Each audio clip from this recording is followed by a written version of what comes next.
Good morning. आज हम मंगलवार को मिल रहे हैं क्योंकि बुधवार को मुझे कहीं बाहर जाना है, तो इसलिए आज एक दिन पहले हम इसको होल्ड कर रहे हैं। तो मुझे कुछ लोग पूछते रहते हैं कि जनाब ये बताइए कि how to stop growing old, हम हमेशा यंग कैसे रहें। तो इसके बारे में काफी लोगों से मेरे सवाल जवाब होते रहते हैं। तो आखिर में जीवन का सार क्या है? पर्पस ऑफ लाइफ, सबसे इंपॉर्टेंट चीज है पर्पस। यदि आपका पर्पस खत्म हो जाएगा तो फिर आपकी जीने की जो मानसिक और शारीरिक दोनों भी जो जरूरत है वो कम होने लग जाएगी। इस चीज को हमेशा याद रखिएगा कि पर्पस होना बहुत जरूरी है। तो मैं अक्सर अपने क्लासेस में पूछता रहता हूं कि what is the purpose of life. तो बहुत सारे लोग कहते रहते हैं to be happy, to be this, to be that, इस तरह की बहुत सारी आंसर्स मेरे पास आते हैं। मूल क्या है? जो जीवित प्राणी है, लाइफ, जिसके पास लाइफ है, तो वो जीवित प्राणी, उसका मूल जो है, उसका जो सार है, वो यही है कि first purpose of his life is survival, survival of his self और हर सेल्फ। और एक बार वो सर्वाइवल पूरा हो जाए तो उसके बाद उसका पर्पस ऑफ लाइफ है सर्वाइवल ऑफ हिज स्पेशीज, यानी कि उसकी जो प्रजाति है, उसकी प्रजाति को आगे बढ़ाना। तो आप कोई भी प्राणी ले लीजिए, जब उसको हैबिटेट मिल जाता है, जब उसको उसकी खुद की सर्वाइवल हो जाती है, तो अपनी फैमिली को बढ़ा देता है। कोई भी प्राणी हो, चाहे फिश हो, चाहे फ्रॉग हो, चाहे हाथी हो, चाहे आपके घर का चूहा हो, जहां जहां पर उसको हैबिटेट मिलेगा, जहां पे वो सरवाइव कर पाएगा, वो अपने प्रजाति को बढ़ाएगा। तो पर्पस ऑफ लाइफ बायोलॉजिकली अगर आप देखें तो दो ही है, survival of the self and survival of the species. इस चीज को आप समझ लीजिए। ये कोई भी बायोलॉजिकल प्राणी जो है उसके लिए यही दो पर्पस होते हैं। आपका शरीर जो है ये, आप समझ लीजिए कि लाइफ ऑन अर्थ ये तो बहुत पहले शुरू हुआ था। उसके बाद में शुरू में लाइफ जिसको कहते हैं साइनोबैक्टीरिया था। साइनोबैक्टीरिया यानी कि जो सूरज की रोशनी को लेकर के थोड़ी एनर्जी बना ले अपने लिए और अपने रिप्रोडक्शन कर ले। साइनोबैक्टीरिया तो बहुत समय से थे और आज भी हैं। और उस दौरान धीरे धीरे धीरे धीरे सिंगल सेलुलर, डबल सेलुलर, इस तरह से होते होते आज हम, बीच में डायनासोर आए, डायनासोर खत्म हो गए और मैमल्स आए, अब मैमल्स चल रहे हैं। मानव एक, मैं जैसे पिछली बार भी मैंने कहा था कि एक 16-17 लाख साल पहले इस पृथ्वी पर आया। तो इसको कहते हैं 1.6 to 1.7 million year. This was the appearance of man on this earth, on planet. अब कोई भी प्राणी अगर आप देखेंगे तो अगर उसका पर्पस हैबिटेट है, खुद को सरवाइव करना है, लेकिन उसके बाद में जब वो सरवाइव कर जाता है तो सेकंड स्टेप अगर आता है सर्वाइवल ऑफ द स्पीशीज, तब उसका survival in terms of evolution, उसकी सर्वाइवल की उतनी जरूरत नहीं रहती, उसने अपना काम कर दिया। इस चीज को अच्छी तरह समझ लीजिए। आप सरवाइव हो गए और आपने अपने स्पीशीज को सरवाइव कर दिया, फिर आपका सर्वाइवल, एक बार आपकी स्पीशीज बढ़ गई तो फिर आपका सर्वाइवल जो है वो पृथ्वी के रिसोर्सेस को नाहक खा रहा है। It is devouring the resources which is actually meant for your progeny. जो आपके आने वाली पीढ़ी है, उसके हिस्से की एनर्जी आप ले रहे हो। तो बायोलॉजिकली, साइंटिफिकली अगर आप देखते हैं, इसको फिलोसॉफिकली मत देखिए, इस चीज को बायोलॉजिकली और साइंटिफिकली अगर आप देखते हैं, तो एक बार आपका नया जनरेशन आ गया तो उसके बाद आपकी जरूरत नहीं है। इसीलिए मैं आपको एक छोटा प्रेजेंटेशन दिखाता हूं। आप इसमें आपको काफी समझ में आ जाएगी ये बात। एक मिनट में मैं आपको ये दिखा देता हूं।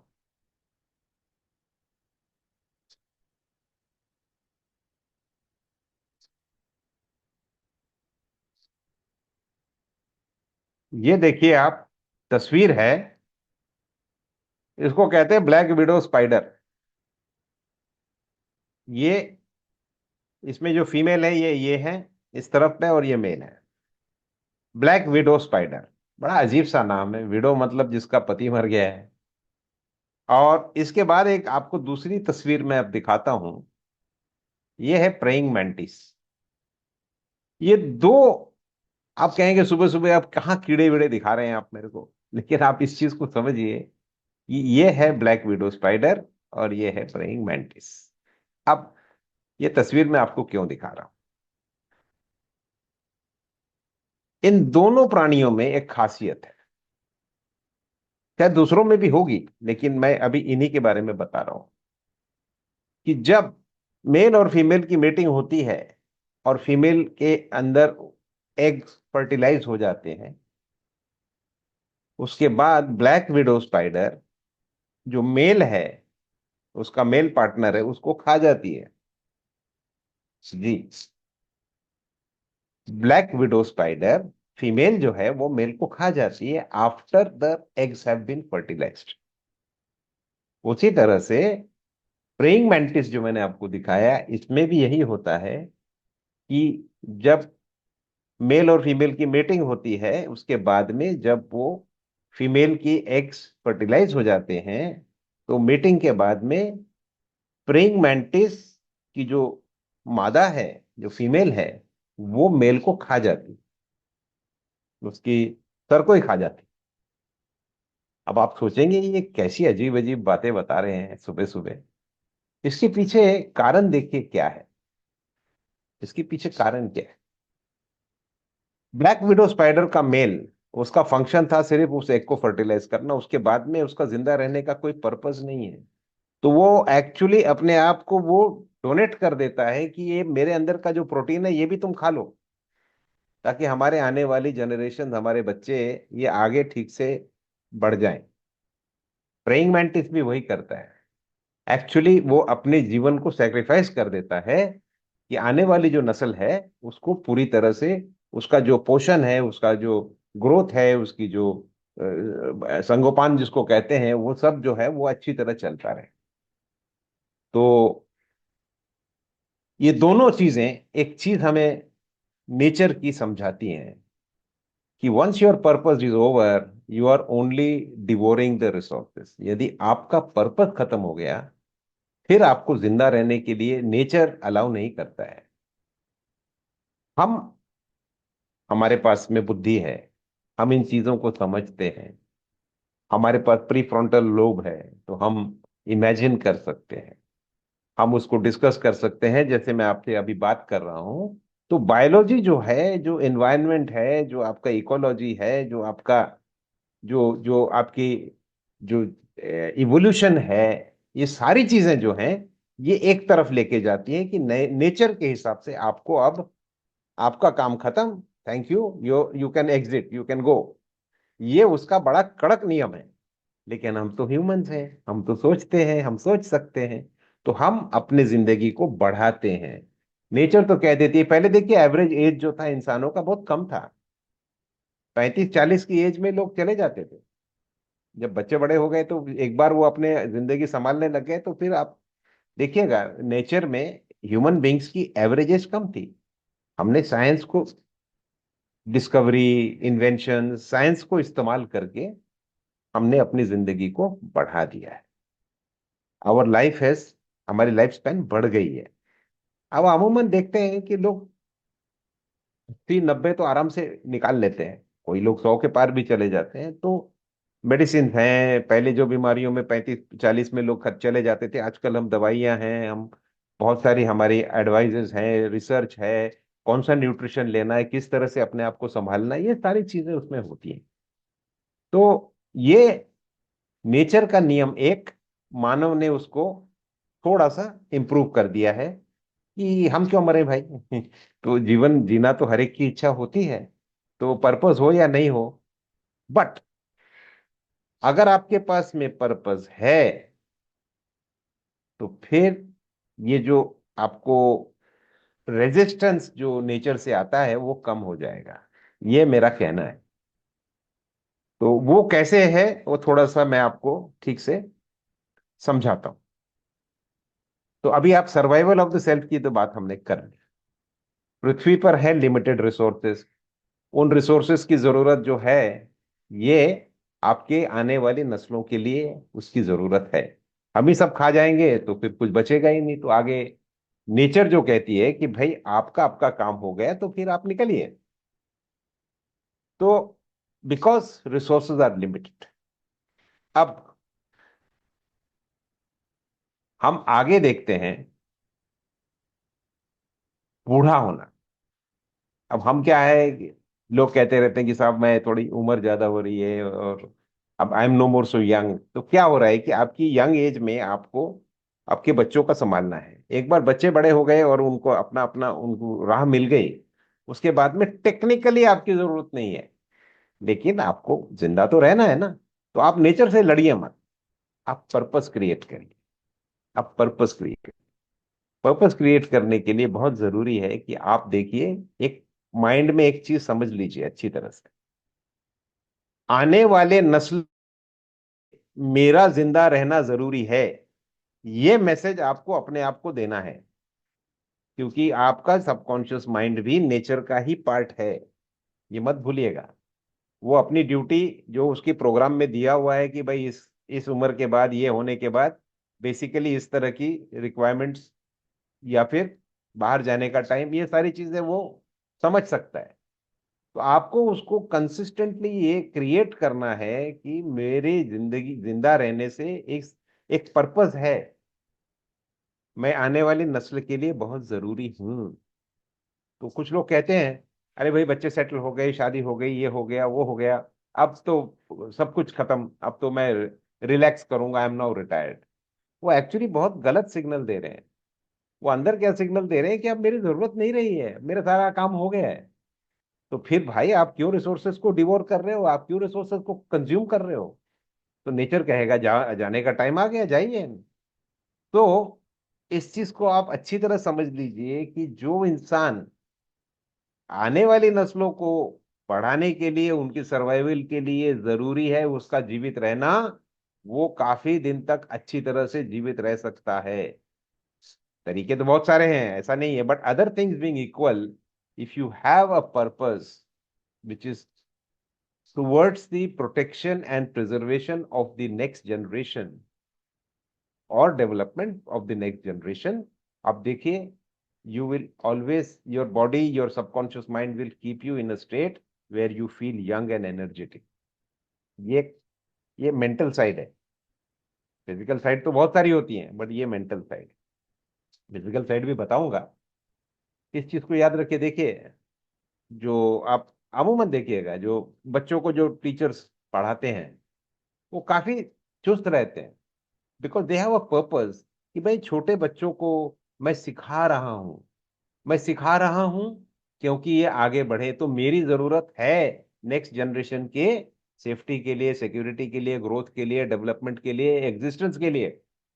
उसने एक पर्पस बना लिया। पीडियाट्रिशियंस या फिर जो बच्चों के डॉक्टर्स हैं, नर्सेज हैं, आप देखिए, they are generally very energetic. I am not saying as a rule, but other things being equal they will be more energetic. तो आप पर्पस बनाइए। आप अपनी लाइफ में एक पर्पस बनाइए कि मैं कुछ सिखा रहा हूं, मैं बच्चों को कुछ राह दिखाता हूं, या आपकी कोई भी पर्पस हो। जब आप अपने मन को क्लियरिटी से बता सकते हैं कि मेरा अस्तित्व आने वाली जनरेशन के लिए कितना जरूरी है, इस बात को जब आप खुद स्वीकार कर लेते हैं, तो देखिए आपके अंदर में एक जबरदस्त चेंज होगा। वो चेंज होगा ही, क्योंकि आपका अंतर्मन, आपका सबकॉन्शियस माइंड उसमें एकदम से रिस्पॉन्ड करेगा कि यस, इट इज नीडेड। ये सर्वाइवल ऑफ द स्पीशीज के लिए, इस इंसान का हेल्दी रहना, लंबे दौर तक जीवित रहना, ये जरूरी है। तो इस चीज को अच्छी तरह से समझ लीजिएगा। ये रही मेंटल पार्ट। अब फिजिकल पार्ट में भी आ जाते हैं थोड़ा सा। माइंड अगर आपका आपके साथ है, तो देखिए बहुत सारी चीजें इजी हो जाती हैं, क्योंकि अंदर से आपको सपोर्ट मिलता है। अब न्यूट्रिशन हो, दवाई हो, एक्सरसाइज हो, ये सब बाहर से, लेकिन पहले अंदर को आप स्ट्रांग करिए, पर्पस बनाइए, और उसके बाद में बाहर की देखते हैं। तो आप देखिए ग्रोइंग ओल्ड क्या हो, अक्सर जो हमारा मसल मास है, जो मसल्स हैं हमारे, ये 30-40 की उम्र तक ये पीक कर जाते हैं। They grow very strong up to 30 and 40 age. उसके बाद में धीरे धीरे धीरे धीरे उतनी जोर से वो बढ़ते नहीं है, उनकी जो डिक्लाइन शुरू हो जाती है। और 3 से 8% तक ये हर 10 साल में कम होते जाते। तो 50 में आप समझ लीजिए कि 3% to 8% आपका मसल मास कम हो जाएगा, उसकी ताकत कम हो जाएगी। 60 साल की उम्र में आप देखिए तो और 3% या 3 से 8% तक वो कम हो जाएगा। और उसके बाद में 60 ईयर्स की एज के बाद एक सार्कोपानिया नाम का, sarcopenia, that is the term which is used, ये एक इफेक्ट आता है जब ये आपका मसल मास का डिटेरियोरेशन एक्सेलरेट हो जाता है। तो इसीलिए जरूरी है कि आपको सार्कोपेनिया को फेस करना है अगर आप 60 के ऊपर हो गए। आज आप 30 के होंगे, लेकिन आगे जाकर के आप 60 के होने वाले हो। तो इसके बारे में अच्छी तरह सोच लीजिएगा। एक तो मेंटल तैयारी रखिएगा कि माई एग्जिस्टेंस, मैं हमेशा कहता हूँ परोपकार, आपकी लाइफ में परोपकार का पर्पस होना चाहिए कि मेरा जगना दूसरों के लिए जरूरी है और मेरे आने वाले नस्ल के लिए जरूरी है। ये आप मेंटली सेटअप कर दीजिए। सार्कोपेनिया को टैकल करने के लिए आपको दो चीजें करनी है। एक तो आपको प्रोटीन का इंटेक, आपको एक एक लेवल थोड़ा सा रेगुलर रखना पड़ेगा कि आपका जो वजन है, जैसे आप कोई भी 60 किलो 70 किलो जो भी वजन आपका है, तो हर किलो के पीछे आपको रोज का 1.25 से लेकर 2 ग्राम प्रोटीन तो आपको चाहिए। यानी कि अगर आपका वेट 70 किलो है, तो आप मल्टीप्लाई कर दीजिए 2 से, तो 140 ग्राम आपको प्रोटीन आपके पास आने चाहिए। तो एक छोटा सा एक थंब रूल रख दीजिएगा। तो ये आपको कहाँ से मिलेगा? तो प्रोटीन होता है, देखिए सोयाबीन में होता है, प्रोटीन आपके सत्तू में होता है, प्रोटीन चने की दाल में होता है, उसमें बहुत प्रोटीन होता है। फिर आप खाते हैं तो अंडों में बहुत प्रोटीन होता है, एग्स, चिकन। और फिश अगर खाते हैं तो रोहू और पॉम्फ्रेट, ये दो वैरायटीज हैं जिसमें प्रोटीन काफी अच्छी मात्रा में होता है। फिर छोले हैं, फिर पनीर है। अगर आपको अच्छे क्वालिटी का पनीर मिलता है तो उसमें भी काफी प्रोटीन होता है। चीज, चीज में भी काफी प्रोटीन होता है। तो आप ये चीजें खा सकते हैं। इससे आपके जो सर्कोपेनिया की जो एक प्रोसेस है, उसको आप चैलेंज कर सकते हैं, उसको आप बैलेंस कर सकते हैं या उसको स्लो डाउन कर। दूसरी चीज, आपको एक्सरसाइज करना पड़ेगा। ये बहुत जरूरी है, क्योंकि स्ट्रेंथ ट्रेनिंग होना बहुत जरूरी है। आपके मसल्स हैं, ये अपना काम भूल जाते हैं। अगर आपने उसको इस्तेमाल नहीं किया तो धीरे धीरे वो अपना काम भूल जाएंगे। तो स्ट्रेंथ ट्रेनिंग कीजिए। और कुछ नहीं तो थोड़ा बहुत वॉक कर लीजिए, walking is good, swimming is good. थोड़ा बहुत करते रहिए, रोज नहीं कर पाते हैं तो कम से कम हफ्ते में 3-4 बार करिए। और जहां कहीं आपको अगर कोई आपको फैसिलिटी है तो स्ट्रेंथ ट्रेनिंग कर सकते हैं। थोड़ा वेट्स का, थोड़ा जहां पे भी आपकी मसल्स का इस्तेमाल करने का आपको मौका मिले तो आप उसको जरूर करिए। तो ये कुछ कुछ चीजें हैं, इससे growing old can be tackled. And देखिए ग्रोइंग ओल्ड तो है कि 40 साल के बाद भी यू स्टार्ट ग्रोइंग ओल्ड, मैंने कहा ना, क्योंकि आपका पीक जो है वो 30-40 पे आ जाता है। और वही टाइम है जब आपकी नेक्स्ट जनरेशन तैयार हो चुकी होती है। उसके बाद में फिर आपको यू यू बॉडी स्टार्ट्स, आप मैसेज भी यही देते हो ना कि अब तो सब सेटल हो गया, अब तो कुछ जरूरत नहीं है, अब तो बस तो ये चीज को आप अगर टैकल करना चाहते हैं तो keep your mind set full of purpose that yes, मेरी जिंदगी, मेरा जीवित रहना बहुत जरूरी है आने वाले समय के लिए। मैं परोपकार कर रहा हूं। परोपकार का मतलब ये नहीं कि आपने किसी को जाके दान दे दिया। परोपकार का मतलब होता है मेरे हर काम में एक पर्पस है जो दुनिया के लिए, मेरे आने वाली नस्ल के लिए, मेरे साथीदारों के लिए, मेरे आजू बाजू के लोगों के लिए यह मेरा जीवित रहना जरूरी है। इस माइंडसेट को जरूर रखिएगा। ये स्टार्टिंग पॉइंट है। उसके बाद प्रोटीन और एक्सरसाइज, ये दो चीजें हैं। बाकी न्यूट्रिशन में क्या क्या है वो तो खैर बहुत लंबा टॉपिक है, जो आप काउंसलिंग में आते हैं तब मैं तो बताता ही हूँ। जैसे अभी हमारे एक मित्र, अभी पिछले जो हमारा पहला क्वेश्चन आंसर का सीरीज पिछले संडे किया, तो कह रहे थे कि भाई ये जो एज के हिसाब से मेरा मोटापा हो गया है। तब मैंने उनसे एक बात कही थी कि साहब, उन्होंने कहा था कि मेरा शरीर मुझे शैबी लगता है। मैंने कहा आप ये शैबी वर्ड यूज मत करिएगा। ठीक है, हमसे कुछ ऐसी स्टेप्स हमने ले लिए जिसकी वजह से मोटापा हो गया है, कोई बात नहीं। अपने आप को कुछ बुरा मत कहिए, इससे बाहर निकलेंगे ना। तो हमेशा अपने बारे में अच्छा बोलिए। आपका शरीर है, आपका साथ दे रहा है। आपने जितना भी उसके अंदर वजन डाला है, जितना भी उसके अंदर में जो भी किया है आपने, वो तो साथ दे रहा है ना। उसके साथ be kind to yourself, be kind to your body, that's what I would say. और इन चीजों को आप देखिए, tackle these things mentally as well as physically, you will feel much better. Nutrition के बारे में मैं तो कई बार बोलता रहता हूँ, आप अपने बैक्टीरियल बैलेंस को भी देखिएगा। एक बार मैंने पहले भी बताया था आपको कि आपके अंदर में आजकल की हमारी जो लाइफस्टाइल हो गई है, और खासकर कोरोना के बाद हम इतना डर गए हैं, दुनिया भर में हर जगह सैनिटाइज सैनिटाइज करते रहते हैं। आप देखेंगे सैनिटाइज करने की वजह से जो 10% बुरे बैक्टीरिया हैं वो तो चले जाते हैं, लेकिन 90% अच्छे बैक्टीरिया भी चले जाते हैं। और हमारा ह्यूमन बींग्स का या कोई भी प्राणी का बैक्टीरिया के साथ में जो सिम्बायोटिक रिलेशन है वो टूट जाता है। आपका खाना आप नहीं हजम करते हो, आपका बैक्टीरिया हजम करता है। आपने उन्हीं को मार दिया या पनपने नहीं दिया, तो आप किसका नुकसान कर रहे हो? अपने ही हाथ पांव काट रहे हो। चीजों को ध्यान से देखिएगा, सैनिटाइज करना है, कितना करना है देखिए। हर चीज को अगर आप क्लीन कर देंगे तो कुछ नहीं होगा। मैं अक्सर कहता हूं कि आप अपने स्किन को देखिए। ये हाथ के पीछे का स्किन और यहाँ का स्किन, दोनों में आप फर्क नजर आएगा। क्योंकि यहाँ पर आप बहुत ज्यादा ये एंटीसेप्टिक्स या क्या कहते हैं वो जर्मिसाइड सोप्स वगैरह नहीं लगाते हो, या क्लीनर्स नहीं लगाते हो। हाथ कम से कम 10 बार धोते हो। तो यहाँ का जो बैक्टीरिया है, ये हाथ के पीछे का ये पूरा खत्म हो चुका है। तो ये हमेशा रफ रहेगा। और यहाँ पर बैक्टीरिया जीवित है, तो ये हमेशा स्मूथ रहेगा। सिंपल सी चीज है, इस चीज को पहचानिए आप। बैक्टीरिया आपके मित्र हैं, दुश्मन नहीं है। सारे बैक्टीरिया दुश्मन नहीं होते, 90% आपके मित्र हैं।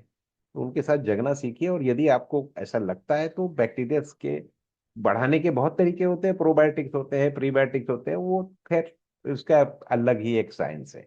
But keep taking care of your body, keep taking care of your intake. और माइंड माइंड हमेशा परोपकार में रखिए कि मेरा जीवित रहना संसार के लिए कितना उपयोगी है। जब तक आप खुद को ये नहीं कहोगे तो दूसरों को क्या कहोगे? पहले अपने आप को कहिए, उस बात पे विश्वास करिए, try and do things for others. It will give you a purpose, it will give you a purpose to your subconscious mind to keep you throbbing inside, full pulsating with energy. ये होगा। तो मेरे ख्याल से मेरे आज के बोलने का सार यही था कि आप अगली जनरेशन के लिए आपकी बहुत बड़ी जरूरत है, इसी बात को सोच करके चलें। You will always feel young, and you will actually, body will support you. बीमारियां कम हो जाएंगी, आप देखिए, एनर्जी बढ़ेगी, and you will feel happier. तो यही था। कुछ सवाल हैं? कोई any questions have come, Prashant ji या सोनिका जी? Yes, sir. बताइए। How to deal with narcissists? How to deal with narcissist? Yes, अच्छा, ये सवाल किसका है? ये कपूर जी का है। तो नार्सिसिस्ट तो वो होते हैं जो अपने घमंडी कह सकते हैं, जो अपने आप को बहुत ज्यादा, they think that they are the. आजकल तो नार्सिसिस्ट बहुत सारे आपको नजर आएंगे। Basically the people who are in love with themselves. तो नार्सिस तो एक ग्रीक मिथोलॉजी का कैरेक्टर भी था। तो नार्सिसिस्ट का मतलब है कि वो इंसान जो अपने आप से इतना प्यार करता है कि दूसरों को ध्यान नहीं देता है या दूसरों को कम समझता है। How to deal with them, ये तो एक बहुत लंबी सेशन हो जाएगी। बट मैं इतना ही कह सकता हूं कि narcissism is something which is coming out of a weakness. आदमी जब बहुत ज्यादा अपने आप के साथ में वो लुप्त हो जाता है, तो वो एक वीकनेस है। क्योंकि आप याद रखिएगा, जैसे मैंने कहा कि साइनोबैक्टीरिया और ह्यूमन बींग्स, ये धीरे धीरे धीरे धीरे हम एक दूसरे के सिम्बायोटिक रिलेशन में चलते हैं। ये जो कहते हैं ना कि सर्वाइवल ऑफ द फिटेस्ट, और इसको खत्म कर दो उसको खत्म कर दो, उससे नहीं दुनिया चलती है। दुनिया कोऑपरेशन पे चलती है। पेड़ आपको ऑक्सीजन देते हैं तो आप उनको कार्बन डाइऑक्साइड देते हैं, ये एक दूसरे को पूरक है। उसी तरह से हर प्राणी एक दूसरे का पूरक है। Man is a social animal. अगर सोसाइटी में अगर नार्सिसिस्ट है तो वो अकेला होता चला जाएगा, और वो अगर अकेला होता चला जा रहा है तो उसको मानसिक तौर पे कहीं ना कहीं तकलीफ है। उसको डील करने के लिए दो तीन तरीके हैं। एक तो अगर सिंपल नार्सिसिज्म है तो आप टैकल कर सकते हैं, बट अगर बहुत ज्यादा हो गया है तो आपको प्रोफेशनल हेल्प लेनी पड़ेगी उसके लिए। बट अदरवाइज, अगर आपकी डीलिंग के साथ में आपको ऐसा, हो सकता है वो नार्सिसिस्ट है या नहीं है, ये भी आपका इंप्रेशन हो सकता है। आपको लग रहा है कि वो नार्सिसिस्ट है, उसको लग रहा है मैं नहीं हूं, तीसरा पर्सन कहेगा नहीं वो शायद नहीं है, चौथा कहेगा हाँ है। तो ये रिलेटिव इश्यूज हैं। बट आप सिम्टम्स देखिए, और अगर नार्सिसिज्म अगर ज्यादा है, या कम से कम डीलिंग आपके साथ जो है, try and understand his pain. उसके दर्द को समझिए। जो बहुत घमंडी होता है ना, जो बहुत ज्यादा बोम्बास्टिक होता है, जो बहुत ज्यादा अपने आप को सिद्ध करने के लिए जाता है, मैं ये हूं मैं वो हूं, अदरवाइज मेरे से जैसा कोई नहीं है, I am the most loveliest and everything. जो एक्सट्रीम में चला जाता है उसके अंदर में कहीं ना कहीं एक दर्द छुपा होता है। There is a trauma behind it. और वो आपको ढूंढना पड़ेगा।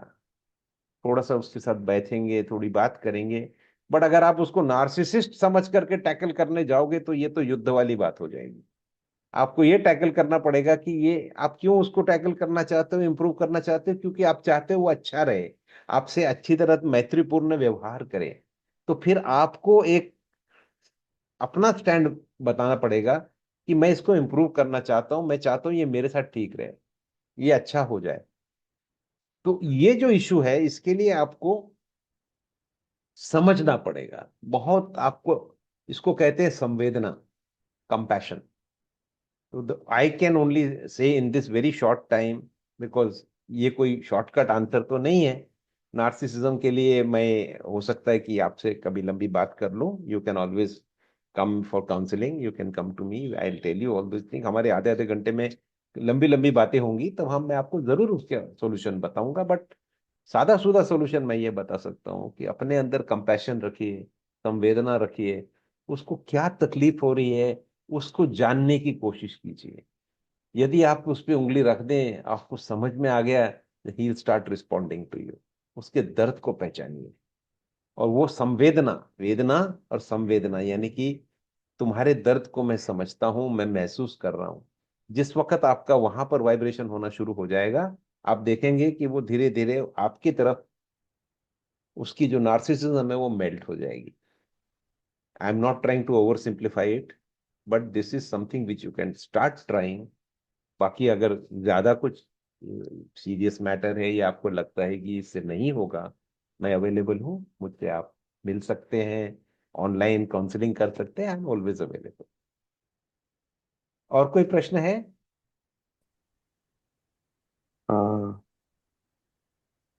नहीं सर, कपूर जी ने मैसेज भेजे हैं। Thank you sir, I got the message from my query, I will definitely meet you in person. चलिए, थैंक यू वेरी मच। तो अभी 8 बजने वाले हैं, और विदा लेने का समय है। तो मैंने एक और छोटा सा एक ये उपक्रम शुरू किया है कि रविवार के दिन मैं आधे घंटे के लिए एक ओपन हाउस रखता हूँ। वो ओपन हाउस भी ऑनलाइन ही है। उसमें मैं कम बोलता हूँ और आप मुझसे प्रश्न कर सकते हैं। डिस्कशंस, प्रश्न करना, तो ये एक जूम मीटिंग की तरह है। ये तो वेबिनार है, तो उसमें जूम मीटिंग होता है। तो यदि आपको इंटरेस्ट होगा तो मैं उसका लिंक आपको दे सकता हूँ। अमूमन रविवार को होता है।